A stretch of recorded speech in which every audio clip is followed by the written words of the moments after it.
Steve, this is the telescope that you have packed for me. Yes. Okay, can I see it? Meade Astronomical Telescope. It came all the way from the America, huh? It did, yes. Oh, lovely. Look at that. That's the foam proper material. Oh, the glorious baby. Amazing. It is beautiful. Oh, yeah. How many years of joy. Yeah. Thank you very much for opening, boxing it for me. And I will take the box with me home, showing it to my lady. Let me see this.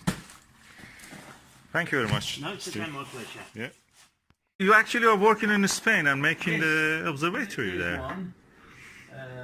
And then So, that's what we're having built. oh, lovely.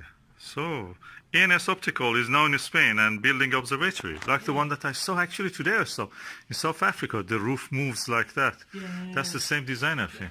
I've been at this 6 months now, getting it to this stage. So Oh, the lovely. time's kind of split a little bit. Oh. I've never been videoed in my life. That's all right. This is for a video in the YouTube channel. I have a YouTube channel, so it goes there. If you don't want, I will not put it there.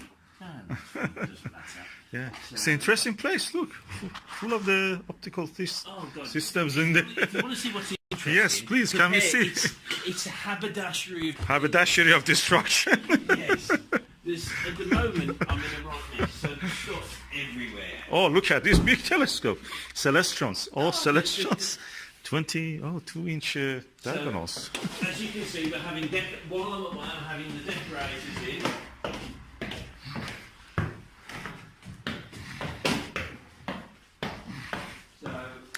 Oh, that's the baby I know from the glass. Yes. That's the baby I'm getting. It is, yes. Oh, lovely. So, there you go. I've just set it up. I've got 2 of them I'm setting up today. Oh. There's yours, and there's that one going to Serbia this afternoon. Oh, what is that? Is it EMX? Oh, the same. Yeah, that one's going to Serbia. Oh, lovely. Do you have a right angle that we can attach to this? I do, as it know. happens. Oh, just asking. I do. So there's that. Here's the warehouse. How much does it cost me? I don't know. It's on the side over there. I'll show you. Oh, lovely. So there's this. Oh, look at that. Optician's Dreamland. Chocolate factory. Ah. So, yes, lovely. I've got lots of stuff. Yes, yes. I'm after one of those Butter semi-apochromatic filters. I've got a Skywatcher 102. Sky, I think it's a Sky Travel. They have a really crappy aberration. F5, you know. But the wide view of that telescope is amazing. So I just want to see if I can correct that. So, and there's telescopes Oof. also here, and all around the corner and everywhere. But Do we have a box for my telescope? No, I have one box, and unfortunately, that's the one that's got to go to Serbia. Oh, can I have another? If you have any, If I had a box, or one of these kind of carrying thingies, carrying boxes. we'll have a look in a minute. I'll have a I mean, look, see if I've got British something. buyers should have a priority, kind of. Well, in my case, the man who bought it first has the priority, and Oh, it was the good. man in Serbia. Oh. So there's tons of stuff in here. Okay, lovely. Look at that. Maybe I have a 10-inch in my car, actually. You have a 10-inch scope. Dobsonian, yeah. Is one of those, what is collapsible ones? Flex Yeah, tube. trust you. Yeah. Yeah. I'm building a shed for that, so just putting it in a shed. So yes, once it's all done. Lovely. Back in. The babies. Really good to bring the kids here to play. Do you have a box that I can put the thing on it? Don't know yet. I'll have a look. Yes, in a minute. please. Bless you. We'll get it tested. Show you what it does. Yes. Show you how it goes. Yes. And then we'll take it from there. I've already set it up so the line north works. Yes. So I've turned it on earlier. So what it does is it works a bit like an oil derrick. It moves up and down. Yes. And there's a little ball bearing in here. Yes. And from that, the ball bearing goes in a certain spot when it's level. Oh. It then has a magnet in it, Yes. so it spins around till it finds north. Oh. And then once it's done that, because you've already put the time, etc. into it, it then works. So it doesn't have a GPS. We have to manually put it. That's gimmicks, I know. You have to do. I don't use. I mean, I've got 11 telescopes in Spain, and I don't use GPS.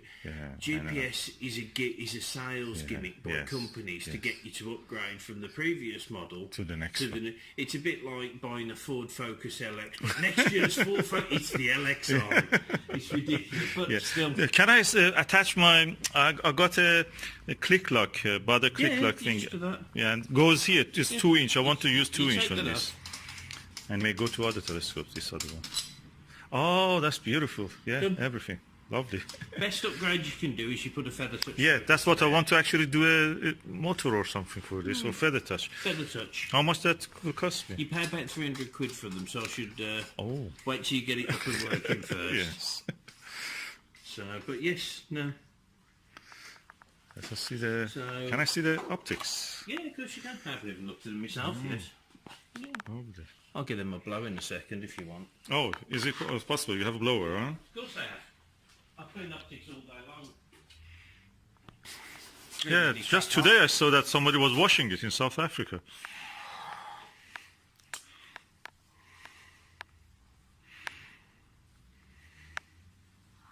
I'm just going to get the excess off.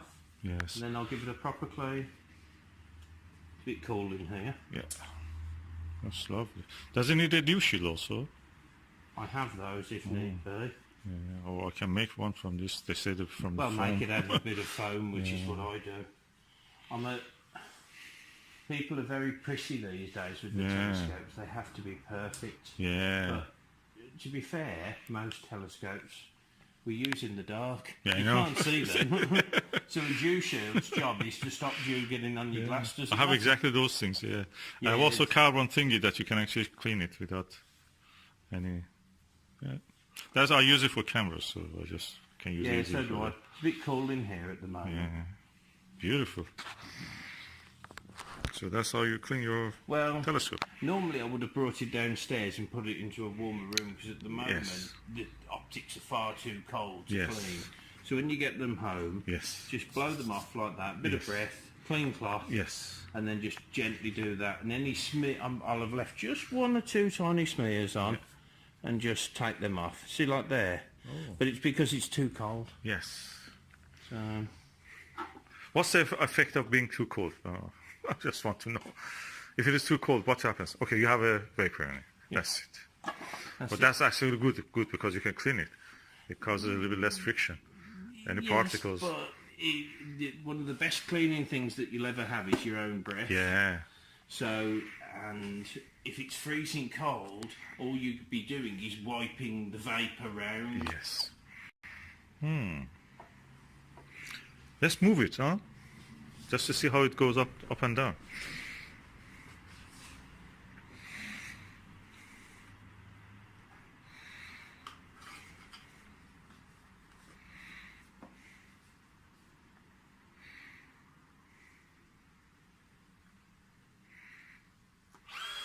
Ooh. Holy class. I've just altered the speed to maximum there. Yes. You can go down so drains the battery.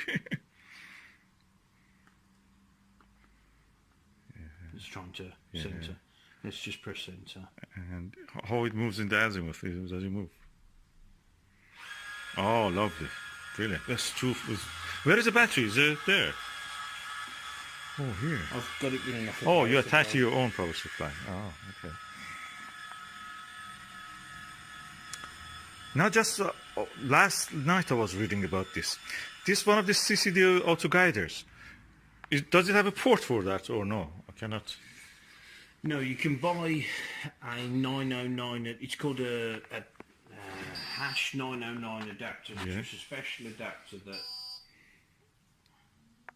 Okay, because I've messed with it, it failed, but that's okay. Yeah.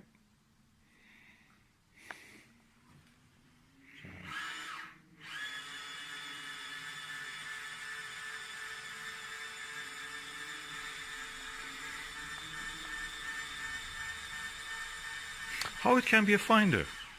To be honest with you, as a finder, it's the worst finder in the world. And I'll be honest, it's a joke. Yeah. Use that. Or do what I do. Best bit of advice I can give you as far as finders go is do what I do, take that off and put a tail rod on. Oh, yeah. If you don't know have you ever seen a tail? I read about it, tail rod, but I've not seen it.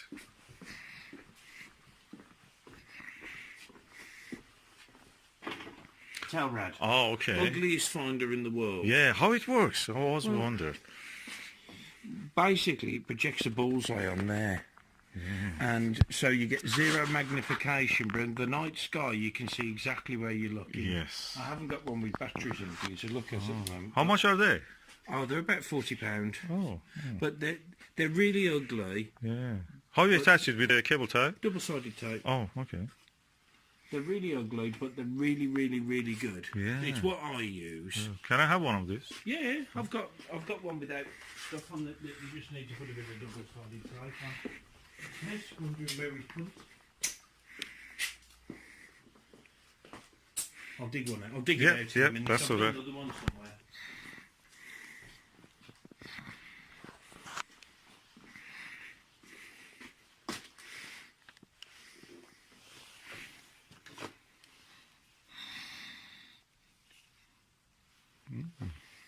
Impressive. So what you're asking me for is that? Oh yes, I wanted because I've got a Omni Celestron Omni 127, and I want to use one of these for that. But it should have a bracket because that one has a bracket. Does it have a bracket? The Omni has a different bracket. The Omni takes that type of bracket. Oh, okay, so how much is this one? Off the top of my head, £40–50. Okay, can I have this one? Then the other thing you're perhaps looking at is this.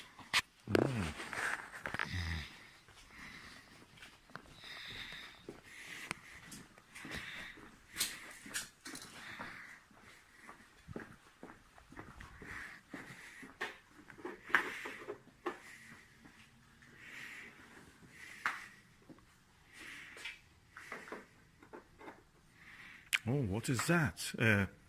A focal. No, it's an illuminator. Illuminator. Oh. Are you giving it to me? No, I was showing you because you asked me about one when you first came in. Yeah. Remember? Yeah. For this. That's the best finder Meade ever made. It's bigger than normal. Yeah. It's 9x60. Yeah. And if you look, have a look through it. I will look through it first. I'd have to work it out for you. Yeah. But it depends if you want the right-angled one or not. On BT, I personally would use a tail rod. Really? Yes. Okay, I will go with that one until I'm a little bit knowledgeable more.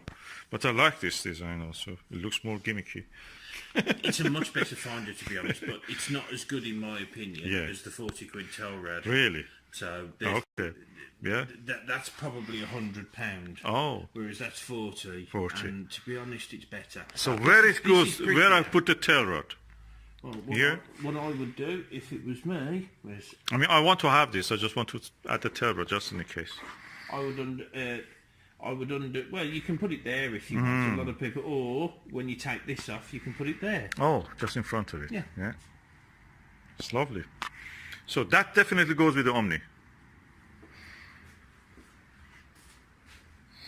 Do you have an Omni? That's the question. It's the Max suit off, isn't it? Yeah. No, it's a Schmidt Cassegrain. I'll show you. Can you explain for our viewers why we should not use this one, which comes with the telescope actually? Well, the biggest problem with this is it's a gimmick to help show you the telescope when you're being sold the telescope. If you look, it's really flimsy. Very wobbly. Yeah. And the biggest problem is we tend to use telescopes in the dark. Yes. And when you're in the dark, you wear coats because it's cold and gloves and other things. And what happens is you catch it. Oh, God. So what you do is you take that off, you remove it, you put some Velcro on the back, and you go boom. Yeah, and you've got nowhere you can to put catch here, anything. you can put this this side. side. You want. And a lot of people actually put them on top of the tube because generally your tube's facing up anyway. Yes, that's safe actually. It's not on the way even. So lovely. But this is a a wonderful thing for me to show you a telescope. Yes. But in the field, not so good. Yeah. And we also changed the actual viewfinder of that. We made a deal on that. Yes. So this one, which was the original 851, well, we changed it for the right angle bigger one. Meade finder that hasn't been made for, oh God, let me think, late 80s. Oh. It was the late 80s, early 90s. This is what's called a Meade Polaris finder. Yes. It's 9x60, so slightly more magnification, and 10mm aperture. And out of all the finders Meade have ever made, that's the best. Yes. And what is this doing? It's an illuminator. You just... And does it need a battery? It will more than likely need a battery. And this is the inside here, huh? There's the inside, yeah. Okay. You just go in there, turn it on, job done. It's lovely. Thank you very much. Yeah, brilliant.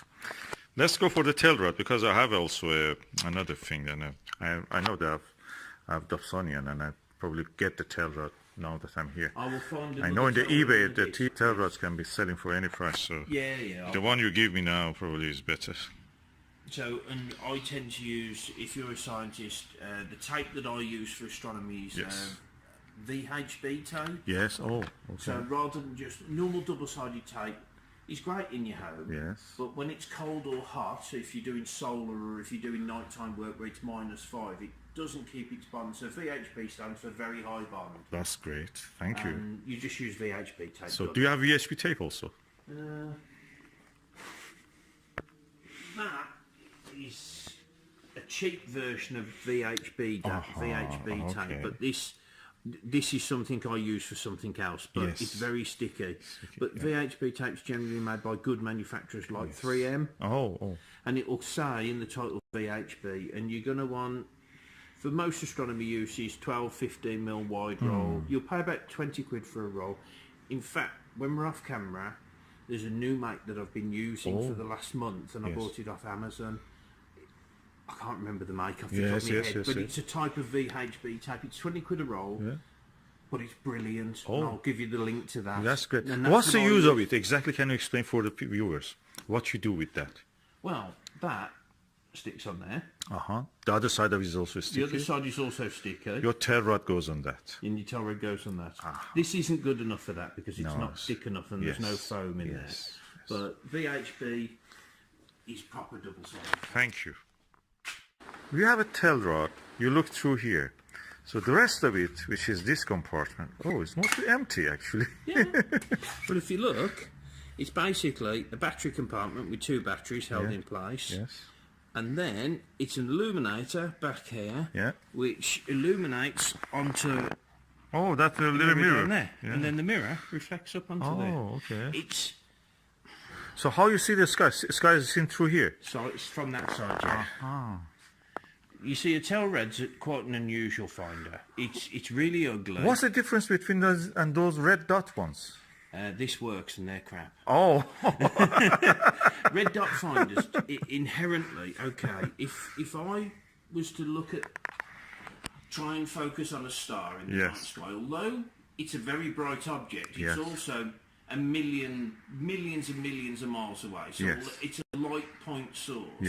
If you use a point light source of a red dot, generally trying to line up, even as dull as you dull that down, it affects your night vision and you can't actually see the star properly. This has no centre. It's a bullseye. Outer ring, inner ring, nothing in the centre. And each ring is 5 degrees apart, so it allows you to star hop and find things. And where there are those rings actually? They're inside on that mirror. They're projected. Projected from here. Projected from there onto the mirror up to there. That's great. Beautiful. So, I'm getting this one also. I'll put that there. But that goes probably with my Dobsonian telescope. Yes. It doesn't fall, huh? Pardon? Doesn't fall. Doesn't fall. It will if I look at it with it will at the moment. I'm just putting it there so it's all together. It's not going to fall at the moment. Yes. Thank you. No, it's okay. My pleasure. So basically, a plastic shield that you shove over the front of the scope. Because you're at that angle, and it helps to deflect any dew that's in the air falling on the front of it. That's great. It does a brilliant job. But we live in the UK. And the UK gets more dew than most of the countries in the world. So what you do is you put the same thing on, it looks exactly the same, apart from it's got a heater band built in here. Oh. So, and then that plugs into the dew heater. Yeah, oh, lovely. And the dew heater, this kind of connector, goes to the connector. If you follow me around here, I'll show you a myriad of different dew controllers. Oh. Basically, that plugs into there, and you use that to decide how much heat you're going to put through that. Okay, it doesn't go on the actual telescope itself, or Yeah, this is the only problem with buying one with a heater. Oh. In order to use the heater, you have to then buy one of those. Okay, how much is that?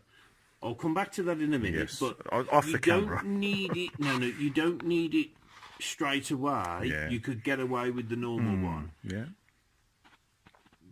But in the end, as we're in the UK, I will tell you 110,000% you will need a dew heater in the end. You don't need one to start with. You can get up and running, you can enjoy the scope. Yes. But dew is your biggest problem in the UK. Yes, definitely. So you will end up buying one. Yeah, definitely. Yeah, I know that how it is every day dealing with the frost also. About this, okay? Yeah. So now in a later date, I just changed my mind. I wanted to have a heater for this. So what you do is you buy one of these, and then that goes around it. Around like that. So it does the same job as the other one. The other one I showed you, just with two different parts. And what's the brand of that you showed me? The this plastic? one's a Kendrick. Kendrick, also. Yeah, I see here.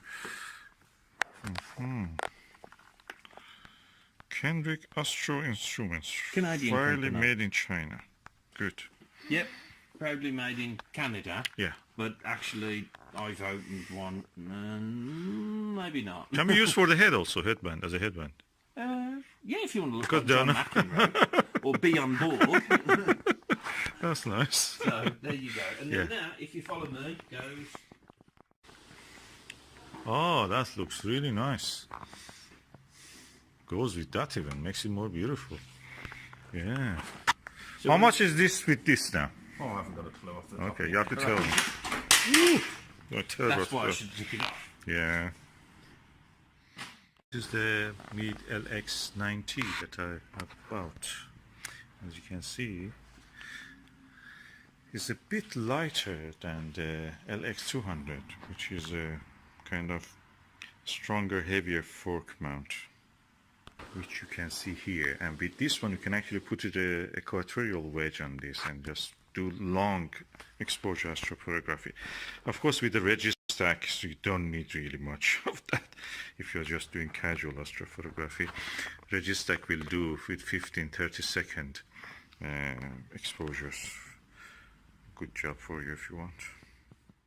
So you told me whenever I want to move the telescope... Whenever you move a telescope, or you've got to put it away, don't be tempted just to move it and do everything with everything assembled. Yes. You always disassemble. Yeah. Always, because it's very easy to break things like this. Oh, that's a little glass. Yeah. Plastic. So, leave this on though, and I'll show you why. So we'll take that off. I'll pull that off, and they always fall off. When you're finished, this, you undo that clutch. Oh, goes down. So it's much smaller. Yeah. Push that Takes back less in. space. It's almost the size of that Dobsonian I have.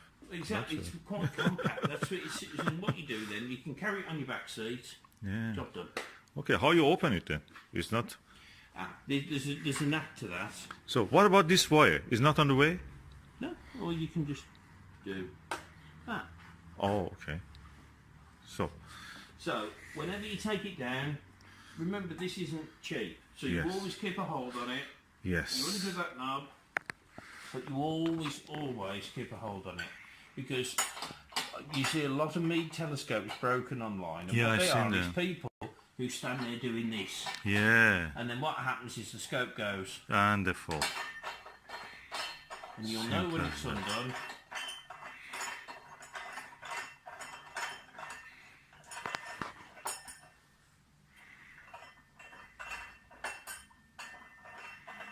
to check. There you go. And how heavy is it? Well, I'll hold the camera. Yes. And you can try it yourself.